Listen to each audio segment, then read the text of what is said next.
जय हिंद दोस्तों, मैं सत्येंद्र कुमार आप लोगों का स्वागत करता हूं द अचीवमेंट क्लासेज में। दोस्तों मैं आपके लिए लाया हूं एसएसटी के सिंपल पेपर का ऑब्जेक्टिव जो काफ़ी महत्वपूर्ण है। आप इससे मिलाकर देखिए कि आप कितने नंबर ऑब्जेक्टिव सही बनाते हैं। चलिए दोस्तों ज़्यादा समय न लेते हुए हम प्रश्न की तरफ चलते हैं। प्रश्न संख्या 1 हमारा दोस्तों, यंग इटली के संस्थापक कौन थे? यंग इटली के संस्थापक कौन थे दोस्तों? तो मेजनी थे। कौन थे? मेजनी। प्रश्न संख्या 2 हमारा दोस्तों, जाल्वे रायन की संस्था किस राज्य ने की? जाल्वे रायन की स्थापना किस राज्य ने की? जाल्वे रायन की स्थापना किस राज्य ने की? दोस्तों जाल्वे रायन की स्थापना प्रसा ने की। ऑप्शन ए हमारा आंसर हो जाएगा। दोस्तों प्रश्न संख्या 3 हमारा, किस युद्ध के बाद जर्मनी का एकीकरण हुआ? किस युद्ध के बाद जर्मनी का एकीकरण हुआ? तो सीडान के युद्ध के बाद जर्मनी का एकीकरण हुआ। ऑप्शन डी हमारा आंसर हो जाएगा, सीडान के युद्ध।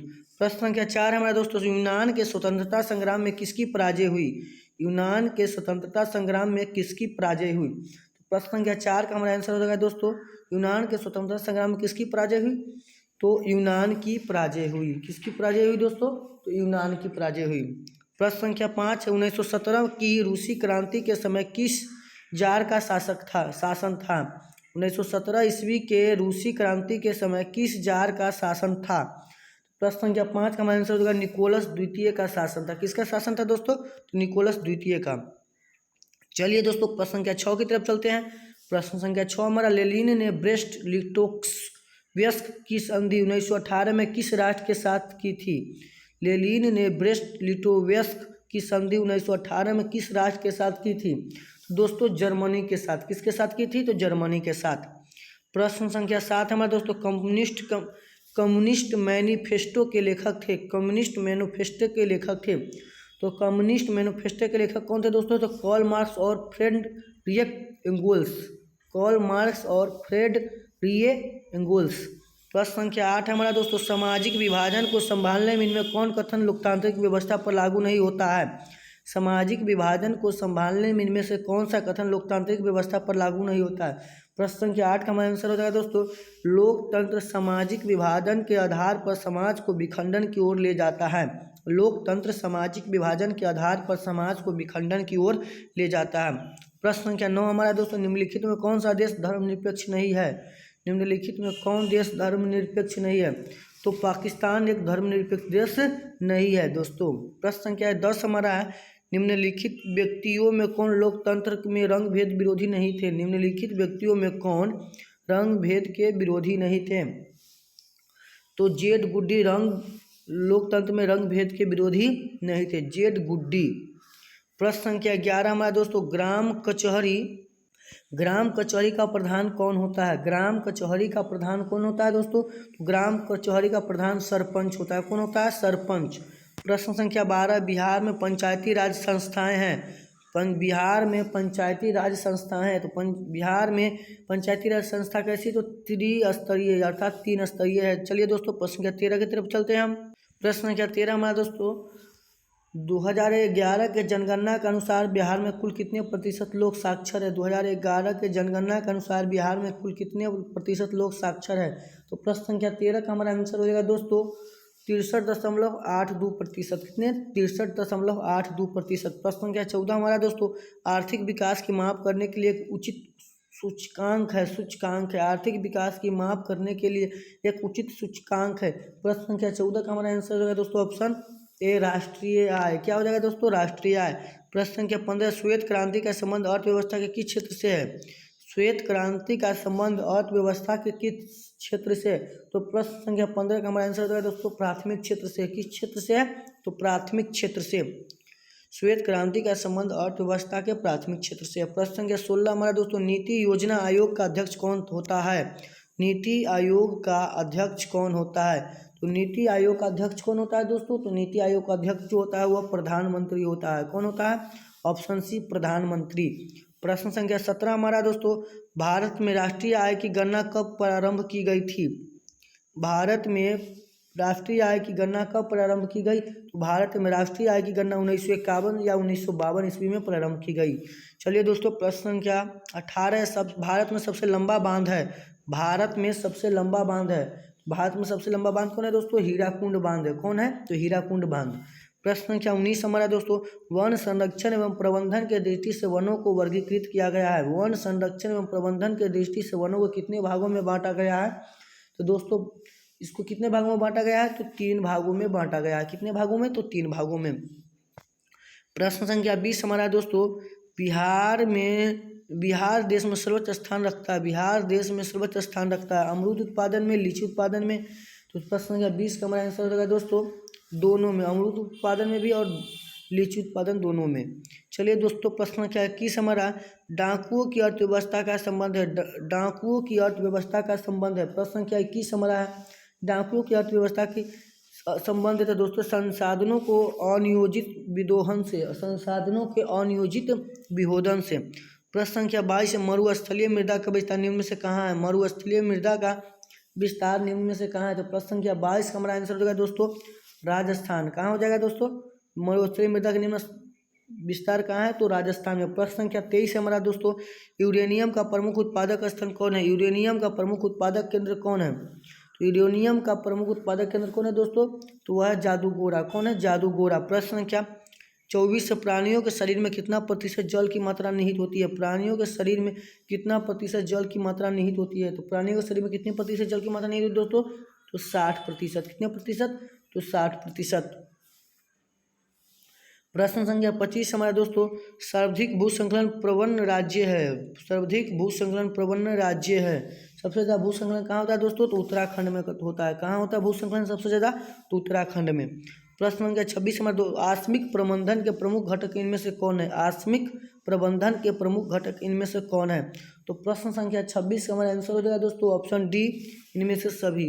स्थानीय प्रशासन, स्वयंसेवी संगठन, गाँव अथवा मोहल्ले के लोग, इनमें से सभी। आकस्मिक प्रबंधन के प्रमुख घटक इनमें से कौन है? चलिए दोस्तों प्रश्न संख्या 27, हिंद चीन में कौन से देश आते हैं? हिंद चीन में कौन से देश आते हैं? प्रश्न संख्या 27, हिंद चीन में कौन से देश आते हैं? तो कंबोडिया, वियतनाम तथा लाओस आते हैं। कौन आते हैं दोस्तों? कंबोडिया, वियतनाम तथा लाओस। प्रश्न संख्या 28, हुआ आंदोलन के नेता कौन थे? हुआ आंदोलन के नेता कौन थे? प्रश्न संख्या 28, हुआ आंदोलन के नेता कौन थे? हुइन फूसो। चलिए दोस्तों क्या 28 से क्यों आंसर होगा? हुआ आंदोलन के नेता कौन थे? तो हुइन फूसो। प्रश्न संख्या 29 है दोस्तों, या बाओ दाई, हुइन फूसो। चलिए दोस्तों प्रश्न 29, इनमें से किसे बादशाह खान या सीमंत गांधी कहा जाता है? किसे सीमंत गांधी या बादशाह कहा जाता है? प्रश्न 29 का आंसर हो जाएगा दोस्तों खान अब्दुल गफ्फर खान को। किसको कहा जाता है? खान अब्दुल गफ्फर खान। प्रश्न संख्या 30 हमारा दोस्तों, गांधी जी ने साबरमती आश्रम की स्थापना किस वर्ष की थी? गांधी जी ने साबरमती आश्रम की स्थापना किस वर्ष की थी दोस्तों? प्रश्न संख्या 30 का हमारा आंसर हो जाएगा 1915 ईस्वी में साबरमती की स्थापना की थी। चलिए दोस्तों आप 30 में से आप कितने प्रश्न सही किए हैं उसे कमेंट में जरूर लिखें। चलिए दोस्तों प्रश्न संख्या 31 की तरफ हम चलते हैं। प्रश्न संख्या 31 है, तुर्की में खलीफा का पद किस वर्ष समाप्त किया गया? तुर्की में खलीफा का पद किस वर्ष समाप्त किया गया? तुर्की में खलीफा का पद 1924 में समाप्त किया गया। कब किया गया दोस्तों? 1924 में। प्रश्न संख्या 32 हमारा दोस्तों, भारतीय राष्ट्रीय कांग्रेस के पहले अध्यक्ष कौन थे? भारतीय राष्ट्रीय कांग्रेस के पहले अध्यक्ष कौन थे? तो प्रश्न संख्या 32 का आंसर जो योगेश चंद्र बनर्जी। भारतीय राष्ट्रीय कांग्रेस के प्रथम अध्यक्ष थे योगेश चंद्र बनर्जी। प्रश्न संख्या 33 है, 1917 ईस्वी में भारत में पहली जूट मिल किस शहर में स्थापित हुई? 1917 ईस्वी में भारत में पहली जूट मिल किस शहर में स्थापित हुई? तो प्रश्न संख्या 33 हो जाएगा दोस्तों कलकत्ता में हुई थी जूट मिल की पहली स्थापना। प्रश्न संख्या 34 है, बिहार में कितनी आबादी पर पंचायत समिति का एक सदस्य चुना जाता है? बिहार में कितनी आबादी पर पंचायत समिति का एक सदस्य चुना जाता है?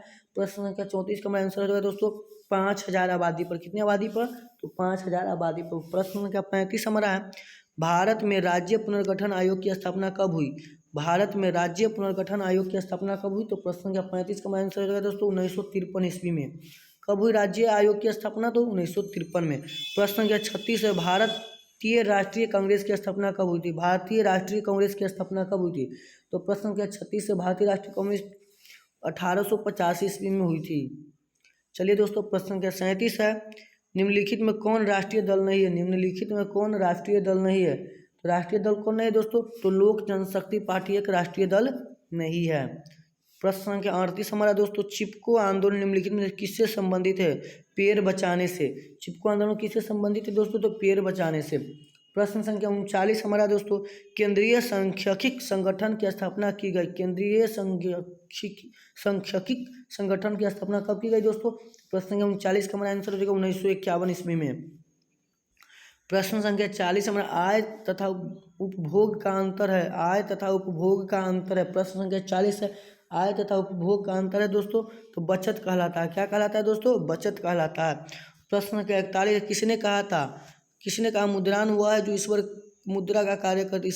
किसने कहा मुद्रा वह है जो मुद्रा का कार्य करती है? तो प्रश्न संख्या 41 का हमारा आंसर जो है किसने कहा था? तो कहा था होटल ब्रदर्स ने। होटले ब्रदर्स ने।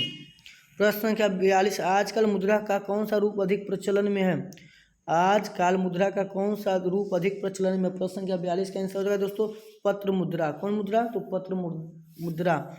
प्रश्न संख्या 43 है, भारत के वित्तीय राजधानी किस शहर को कहा जाता है? भारत का वित्तीय राजधानी किस शहर को कहा जाता है दोस्तों? तो भारत का वित्तीय राजधानी जो कहा जाता है वह कहा जाता है मुंबई को। किसको कहा जाता है? तो मुंबई को। प्रश्न संख्या 44 है दोस्तों, कौन सा भारत का सबसे बड़ा लौह उत्पादक राज्य है? कौन सा भारत का सबसे बड़ा लौह उत्पादक राज्य है? तो दोस्तों झारखंड भारत का सबसे बड़ा लौह उत्पादक राज्य है। प्रश्न संख्या 5, ऑपरेशन फ्लड का दूसरा नाम क्या है? ऑपरेशन फ्लड का दूसरा नाम जो है दोस्तों श्वेत क्रांति है। क्या दोस्तों? श्वेत क्रांति। प्रश्न संख्या 45 का हमारा आंसर हो जाएगा श्वेत क्रांति। ऑपरेशन फ्लड का दूसरा नाम श्वेत क्रांति है। प्रश्न संख्या 46 है, झूम कृषि किस प्रकार की कृषि है? झूम कृषि किस प्रकार की कृषि है? तो दोस्तों झूम कृषि जो है वह है स्थानांतरित कृषि। प्रश्न संख्या 47 है, निम्न में कौन कृषि पर आधारित नहीं है? निम्न में कौन कृषि पर आधारित नहीं है? तो प्रश्न संख्या 47 का हमारा आंसर क्या हो जाएगा दोस्तों? तो ऑप्शन डी, सीमेंट उद्योग कृषि पर आधारित नहीं है। प्रश्न संख्या 48 है, भारत का पहला उर्वरक संयंत्र कहाँ लगाया गया? भारत का पहला उर्वरक संयंत्र कहाँ लगाया गया? प्रश्न संख्या 48 का हमारा आंसर हो जाएगा दोस्तों ऑप्शन दो, रानीपेट तमिलनाडु में। कहाँ लगाया गया दोस्तों उर्वरक संयंत्र? तो रानीपेट तमिलनाडु में। प्रश्न संख्या 49 है, भूसंकलन है। भूसंकलन क्या है? तो भूसंकलन दोस्तों क्या हो जाएगा हमारा? भूसंकलन एक प्राकृतिक आपदा है, अर्थात भूकंप क्या है? प्राकृतिक आपदा। प्रश्न संख्या 50 है, बाढ़ में सबसे अधिक हानि होती है। बाढ़ में सबसे अधिक हानि किसको होती है दोस्तों? तो बाढ़ में सबसे अधिक हानि उपरोक्त सभी को होती है, फसलों को भी होती है, पशु को भी होती है, भवनों को भी, सभी के। चलिए दोस्तों प्रश्न संख्या 51 है, शहरों में कौन सा वर्ग बुद्धिजीवी वर्ग के रूप में विख्यात हुआ? तो मध्यम वर्ग। कौन दोस्तों? तो मध्यम वर्ग। प्रश्न संख्या 51 का आंसर हो जाएगा डी, मध्यम वर्ग। प्रश्न संख्या 52 है, आधुनिक नगरों का विकास कब से हुआ? आधुनिक नगरों का विकास कब से हुआ? तो प्रश्न संख्या 52 का आंसर होगा दोस्तों औद्योगिक क्रांति से आधुनिक नगरों का विकास हुआ। प्रश्न संख्या 53 हमारे, ब्रिटेन वुड्स सम्मेलन किस वर्ष हुआ? ब्रिटेन वुड्स सम्मेलन किस वर्ष हुआ दोस्तों? तो ब्रिटेन वुड्स सम्मेलन 1944 में हुआ था। ब्रिटेन वुड्स सम्मेलन 1944 ईस्वी में हुआ था। प्रश्न संख्या 54 हमारे दोस्तों, भूमंडलीकरण की शुरुआत किस दशक में हुई? तो भूमंडलीकरण की शुरुआत किस दशक में हुई थी? 1990 के ईस्वी के दशक में, 1990 के दशक में। प्रश्न संख्या 55 हमारा दोस्तों, विश्व बाजार के रूप में पहला कौन सा नगर उभर कर सामने आया? विश्व बाजार के रूप में पहला नगर कौन उभर कर सामने आया दोस्तों? तो प्रश्न संख्या 55 का हमारा आंसर हो जाएगा दोस्तों अलेक्जेंड्रिया। कौन आया? तो अलेक्जेंड्रिया। प्रश्न संख्या 55 का हमारा आंसर अलेक्जेंड्रिया सबसे पहले आया। प्रश्न संख्या 56, इंग्लैंड कपास का आयात मुख्य रूप से कहाँ से करता था? इंग्लैंड कपास का आयात मुख्य रूप से कहाँ से करता था दोस्तों? प्रश्न संख्या 56 का हमारा आंसर हो जाएगा भारत से। प्रश्न संख्या 57 हमारा दोस्तों, हरिजन पत्रिका का प्रकाशन किसने आरंभ किया था? हरिजन पत्रिका का प्रकाशन किसने आरंभ किया था? प्रश्न संख्या 57 का हमारा आंसर होगा दोस्तों महात्मा गांधी ने। किसने किया था? तो महात्मा गांधी ने। किसने किए थे? तो महात्मा गांधी ने। प्रश्न संख्या दोस्तों 58 की तरफ चलते हैं। प्रश्न संख्या 58 हमारा है, किस देश में सरकारी नौकरियों की प्रतियोगिता परीक्षाओं की मुद्रित सामग्रियों में मांग बढ़ा दी? किस देश में सरकारी नौकरियों की प्रतियोगिता परीक्षाओं ने मुद्रित सामग्रियों की मांग बढ़ा दी? प्रश्न संख्या 58 का हमारा आंसर हो जाएगा दोस्तों ऑप्शन बी, चीन में। प्रश्न संख्या 59 हमारा दोस्तों, तारी विद्रोह आंदोलन निम्नलिखित में से किस प्रांत में शुरू हुआ? यानी तारी विद्रोह सबसे पहले किस राज्य में शुरू हुआ? तो प्रश्न संख्या 59 का हमारा आंसर होगा दोस्तों आंध्र प्रदेश में। कहाँ हुआ दोस्तों? तो आंध्र प्रदेश में। प्रश्न संख्या 60 हमारा दोस्तों, लोकतंत्र की सफलता की एक आवश्यक शर्त क्या है? लोकतंत्र की सफलता की एक आवश्यक शर्त क्या है? प्रश्न संख्या 60 का हमारा आंसर हो जाएगा लोकतंत्र में आस्था। एक आवश्यक शर्त क्या, लोकतंत्र में आस्था अर्थात विश्वास। दोस्तों आप 60 में से कितने प्रश्न सही किए उसे कमेंट में जरूर बतावे। चलिए दोस्तों प्रश्न संख्या 61 की तरफ चलते हैं। लिच्छवी किसकी उदाहरण थी, लिच्छवी किसकी उदाहरण थी। प्रश्न संख्या 61 हमारे दोस्तों लिच्छवी किसकी उदाहरण थी, तो प्राचीन गणतंत्र का। किसकी उदाहरण थी दोस्तों, तो प्राचीन गणतंत्र का। प्रश्न संख्या 62 है, भारत में राजनीतिक दलों का चुनाव चिन्ह कौन आवंटित करता है। भारत में राजनीतिक दलों का चुनाव चिन्ह कौन आवंटित करता है, तो प्रश्न संख्या 62 का हमारा आंसर होगा दोस्तों ऑप्शन डी, चुनाव आयोग। कौन करता है दोस्तों, तो चुनाव आयोग। प्रश्न संख्या 63, इनमें किस देश को एक दलीय व्यवस्था है, इनमें से किस देश में एक दलीय व्यवस्था है, तो दोस्तों चीन में एक दलीय व्यवस्था है। ऑप्शन सी हमारा आंसर हो जाएगा चीन। प्रश्न संख्या 64, इनमें से कौन व्यापारिक बैंक की जमा का प्रकार नहीं है, इनमें से कौन व्यापारिक बैंक की जमा का प्रकार नहीं है। प्रश्न संख्या 64 का हमारा आंसर होगा दोस्तों ऑप्शन सी, अधिक वर्ष। प्रश्न संख्या 65 हमारा दोस्तों, इनमें से कौन सा संस्थागत वित्त का साधन है, इनमें कौन सा संस्थागत वित्त का साधन है। प्रश्न संख्या 65 का हमारा आंसर होगा दोस्तों ऑप्शन सी, व्यावसायिक बैंक। प्रश्न संख्या 66 हमारे दोस्तों, इनमें से कौन आर्थिक आधारभूत संरचना का घटक है, निम्न में से कौन आर्थिक आधारभूत संरचना का घटक है। तो प्रश्न संख्या 66 का हमारा आंसर हो जाएगा दोस्तों ऑप्शन ए, वित्त। चलिए दोस्तों प्रश्न संख्या 67 की तरफ हम चलते हैं। प्रश्न संख्या 67 हमारे दोस्तों, भारत में आर्थिक विकास का नया दौर कब शुरू हुआ। भारत में आर्थिक विकास का नया दौर कब शुरू हुआ दोस्तों, तो भारत में आर्थिक विकास का नया दौर 1991 ईस्वी में शुरू हुआ। कब शुरू हुआ, तो 1991 ईस्वी में। प्रश्न संख्या 68 है हमारा दोस्तों, भारत में संगठित एवं क्रमबद्ध उपभोक्ता आंदोलन की शुरुआत किस वर्ष हुई। भारत में संगठित एवं क्रमबद्ध उपभोक्ता आंदोलन की शुरुआत किस वर्ष हुई दोस्तों, तो ऑप्शन सी 1960 ईस्वी के शुरुआत में। चलिए दोस्तों प्रश्न संख्या 69 हमारा दोस्तों, बिहार का कौन सा भाग सर्वाधिक सूखा प्रवण है। बिहार का कौन सा भाग सर्वाधिक सूखा प्रवण है दोस्तों, तो दक्षिण बिहार। प्रश्न संख्या 70 हमारा दोस्तों, बिहार में सबसे बड़ा टाल क्षेत्र कौन है। बिहार में सबसे बड़ा टाल क्षेत्र कौन है दोस्तों, तो ऑप्शन बी, बरहिया। प्रश्न संख्या 71 हमारे दोस्तों, जनसंख्या की दृष्टि से भारत में बिहार का कौन सा स्थान है। जनसंख्या की दृष्टि से भारत में बिहार का कौन सा स्थान है दोस्तों, तो तीसरा स्थान है। जनसंख्या की दृष्टि से भारत में बिहार का तीसरा स्थान है।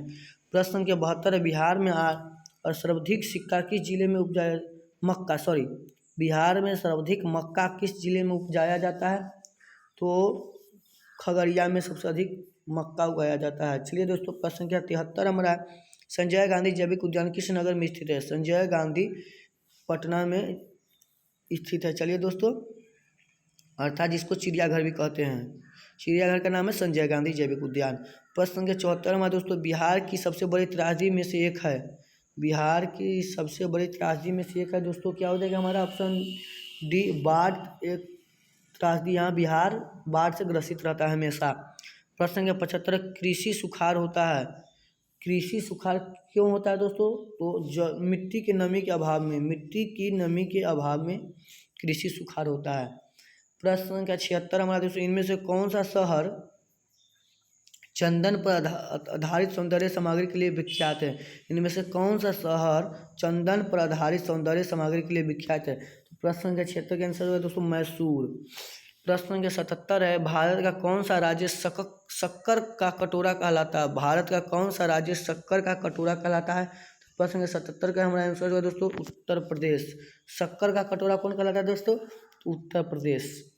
प्रश्न संख्या 78 हमारे दोस्तों, ग्रैंड ट्रंक रोड निम्न में से किस शहर से होकर नहीं गुजरती है। ग्रैंड ट्रंक रोड किस शहर से होकर नहीं गुजरती है, तो दोस्तों ऑप्शन हो जाएगा मेरठ से होकर नहीं गुजरती है। प्रश्न संख्या 79 हमारे दोस्तों, नागपुर सड़क योजना के अंतर्गत सड़कों में कितने भागों में बांटा गया है, तो दोस्तों नागपुर सड़क योजना के अंतर्गत सड़कों को कितने भागों में बांटा गया है दोस्तों, तो ऑप्शन ए 4। प्रश्न संख्या 80 हमारा दोस्तों, देश की कुल सड़कों में किस सड़क का प्रतिशत सबसे ज़्यादा है। देश की कुल सड़कों में किस सड़क का प्रतिशत सबसे ज़्यादा है। राष्ट्रीय राजमार्ग, राज्य मार्ग, ग्रामीण सड़कें। दोस्तों इसका आंसर हो जाएगा दोस्तों ऑप्शन डी, नहीं बुझा रहा है, ग्रामीण सड़कें। क्या हो जाएगा दोस्तों, ग्रामीण सड़कें। चलिए दोस्तों, आप इस 80 में से कितने प्रश्न सही किए हैं उसे कमेंट में जरूर बताएं और इस चैनल को सब्सक्राइब कर दे तथा दोस्तों में इस वीडियो को शेयर कर दे। आपके लिए मैं सभी प्रकार के ऑब्जेक्टिव तथा सब्जेक्टिव प्रश्न लाता रहता हूं जो बोर्ड एग्जाम में काफ़ी महत्वपूर्ण होते हैं। तब तक के लिए धन्यवाद, मिलते हैं अगले वीडियो में। जय हिंद, जय भारत।